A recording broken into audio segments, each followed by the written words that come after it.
दो तरह के प्राणी होते हैं। एक वो जो भगवान को पाना चाहते हैं, एक वो जो भोगों को पाना चाहते हैं। एक का लक्ष्य क्या है? भगवान को पाना है, और एक का लक्ष्य है भोगों को पाना है। भोगों को मतलब सांसारिक वस्तुएं, सांसारिक सुख। अब देखो जरा, एनर्जी ज्यादा किसे चाहिए? जिसे भगवान को पाना है वो तो कम एनर्जी से भी ईश्वर को पा सकता है, लेकिन जिसे भोग भोगने हैं उसको ज्यादा एनर्जी चाहिए होती है। इसलिए आपने देखा होगा जिम करने वाले है ना, वो प्रोटीन अलग से पीते हैं, एक एक डिब्बा प्रोटीन पाउडर। उन्हें एक्स्ट्रा एनर्जी चाहिए ना, दिखाना है ना कि अपन बॉडी बिल्डर है। अब अपने को दिखाना नहीं तो अपना सामान्य दाल रोटी की एनर्जी से काम हो रहा है। हम जिस काम को करते हैं हमारे काम में एनर्जी कम खर्च होती है। बोलो हाँ। इसका मतलब ये है साधु संत लोग सूखा रूखा खाए के ठंडा पानी पी, देख पराई संपत्ति मत ललचाए जी। जिसे ईश्वर को पाना है वो तो 2-4 रोटियों की एनर्जी से ईश्वर का ध्यान कर सकता है, लेकिन सबसे ज्यादा एनर्जी वेस्ट कहां होती है? चलो बताओ। सबसे ज्यादा एनर्जी कहां वेस्ट होती है? बताओ। भगवान के ध्यान में तो बिल्कुल सबसे कम एनर्जी लगती है। ईश्वर के ध्यान, मेडिटेशन जैसे आप कहते ध्यान, ध्यान करने से क्या होता है? आपकी एनर्जी कम खर्च होती है, एनर्जी सेफ होती, बचती है।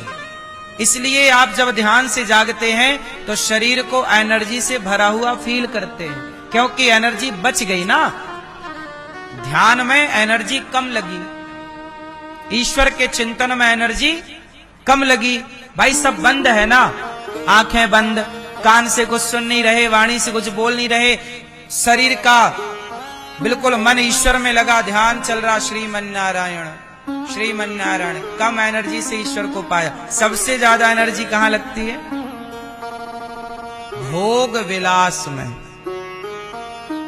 सबसे ज्यादा एनर्जी कहां लगती है? स्त्री के संग में। इसलिए कहता हूं कि ब्रह्मचर्य का पालन करना सीखो। आजकल लोग लड़के शादी के पहले 4-4 लड़कियों के संग रहते हैं। क्या होता है? इनकी सारी एनर्जी खत्म। इसलिए आपने देखा होगा आजकल के लड़कों का मुंह धस जाता, ऐसे धस जाता, गाल धस जाते, आंखें बिल्कुल घुस जाती हैं। क्यों? इसने अपनी पूरी एनर्जी पानी में बहा दी, वेस्ट कर दी,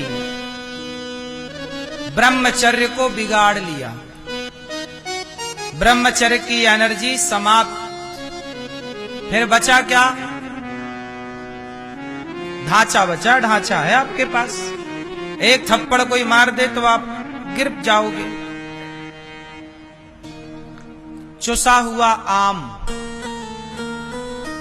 नहीं होता, चुसा हुआ आम, ऐसी हालत हो जाती है। इसलिए अपने बेटों को ये बात बताओ कि बेटा ब्रह्मचर्य क्या है। ये ब्रह्मचर्य केवल पुरुषों के लिए नहीं होता, स्त्रियों के लिए भी होता। स्त्री भी ब्रह्मचारी बने, पुरुष भी ब्रह्मचारी बने। भोगों का, भोग विलास में मन कम लगाइए। अपनी एनर्जी को, कहते ना हमारी नाभि केंद्र बिंदु है। हमारे शरीर का केंद्र बिंदु क्या है? बोलो, नाभि। हमारे नाभि के नीचे जो एनर्जी जाती है ना, उसी को वासना कहते हैं, और नाभि के ऊपर जो एनर्जी आ जाती है उसी को उपासना कहते हैं। नाभि के नीचे जो एनर्जी चली गई उसे भोग कहते हैं, और नाभि के ऊपर जो एनर्जी आ गई उसी को योग कहते हैं। जिसे सांख्य योग कहते हैं, ज्ञान योग कहते हैं, भक्ति योग कहते हैं। आजकल मन नहीं लगता। मन ना लगने का कारण क्या है? ब्रह्मचर्य की शक्ति नष्ट कर लेने से मन अशांत हो जाता है। भाई ये बताओ कि गन्ने के डंडे से रस निकाल लोगे तो क्या बचेगा? बस वही है। बुढ़ापा क्या है? रसहीन है। वही गन्ने के डंडे की तरह, रस खत्म, बुढ़ापा। इसलिए अपने आप को देखो, ऋषि मुनि क्या करते हैं? ध्यान लगाए बैठे हैं, घंटों तक ध्यान चल रहा, भगवान का चिंतन चल रहा। क्यों? आपको पता है आंखें खोलने में भी हमारी एनर्जी वेस्ट होती है। पता आपको? भाई आंखों से जो देख रहे हो ये भी तो एनर्जी ना वेस्ट हो रही है हमारी। हम सुन रहे हैं फिजूल की बातें, एनर्जी लग रही है। अच्छा ये बताओ, सच बताना, जरा ध्यान में बैठो और अपने दिल में हाथ रखो तो दिल धीरे धीरे धड़कता है, धक धक धक धक धक। बोलो हाँ। जब आप अपने ध्यान में डूबते हैं तो दिल भी धीरे धीरे धड़कता और सांसें धीमी धीमी चलती हैं। अपने आप आपकी सांसें कैसी होती हैं? बिल्कुल धीमी। श्वासों पे कभी नजर रखना सीखिए, सांसें बिल्कुल धीमी हैं। एनर्जी कम से कम खर्च हो रही है ईश्वर की आराधना में, और मिल भी रहा है परमात्मा का साक्षात्कार, अनुभव, दर्शन। और आप देखो, सांसारिक भोगों को भोगते ही आपकी सांसें गहरी चलने लग जाती हैं और आपका दिल धक धक धक धक धक धड़कने लग जाता है। इसका मतलब है कि अपने आप को जितना हो सके उतना मन को भोगों से हटाकर और भगवान में मन लगाओ। अपना भला चाहते हो तो ये आपके लिए है। जो जितना अधिक भोगी होगा वो उतने जल्दी मरेगा।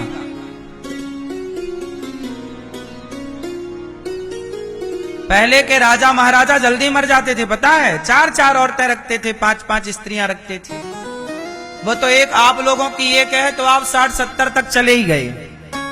तुम भी 5 रख लो तो 40 में ही तय हो जाओगे। लिखवा लो हमसे, 50 के भीतर तुम फ्यूज। बोलो हाँ। वो तो भगवान कृष्ण है कि 16,108 पत्नियों के होने पर भी, सबसे 10-10 बेटा और 1-1 बेटियों के होने पर भी भगवान सदा जवान है, सदा सुंदर है। नाम है श्याम सुंदर,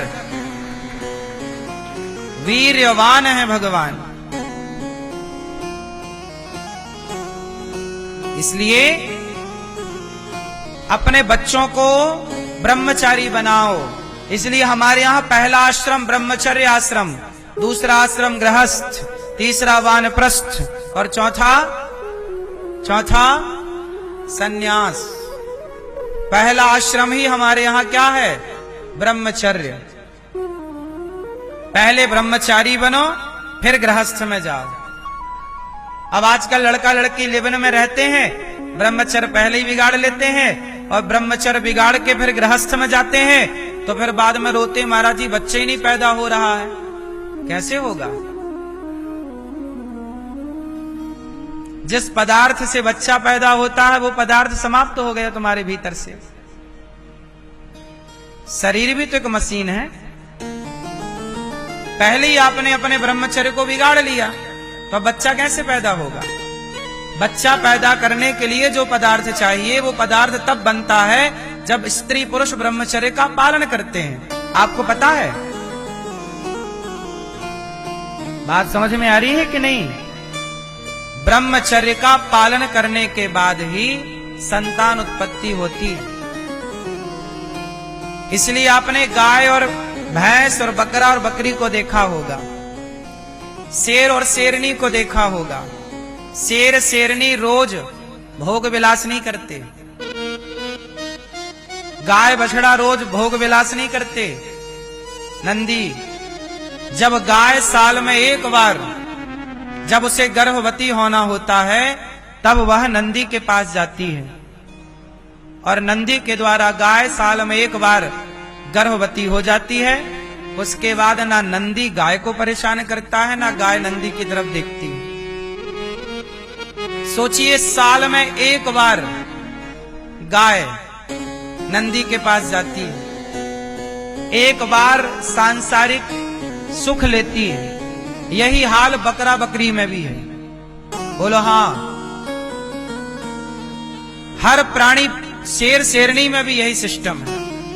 मतलब जानवर होकर भी ये लोग कितने व्यवस्थित हैं। बात समझ में आ रही है? लेकिन आज का आदमी अपनी पत्नी को तो देखता ही है, चार पड़ोसन और ताकता रहता है।